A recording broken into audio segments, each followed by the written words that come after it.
Assalomu alaykum barchaga. Xudo xolasa Namangan Norindamiz. Bu joyga nima qilib berganmiz? Naves qilib berganmiz.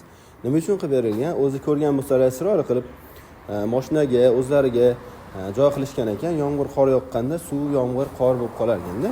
Shuni hisobiga shu yomg'ir qorlardan saqlovchi naves qilib berganmiz. Bu joyga o'sha kvadrat 83 kvadrat atrofida bo'lgan. O'zi yilda dekabrda boshida biz chegirma qilgandik. 31-gacha 1 kvadratga 50 mingdan arzonlashtirib qo'ygandi. Shu chegirmadan birinchi bo'lib foydalangan klientlarimizdan Xudo xolasa chiroyli qilib berganmiz. Inshaalloh o'zingiz ko'rishingiz mumkin. Lazerli fasonda 4x4 profilda stokalari, burchak gullari, tevasida leksanlar original rossiyskidan qilib berganmiz. Inshaalloh cho'tka qilib.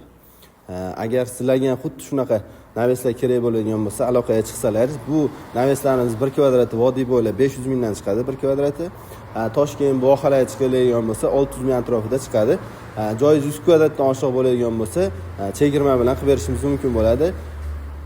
500 mingdan vodiy bo'ylab qilib beriladigan navesimizni eng kamida 50 kvadratdan oshgan bo'lishi kerak. Xudo xolasa shunda 500 mingdan chiqadi.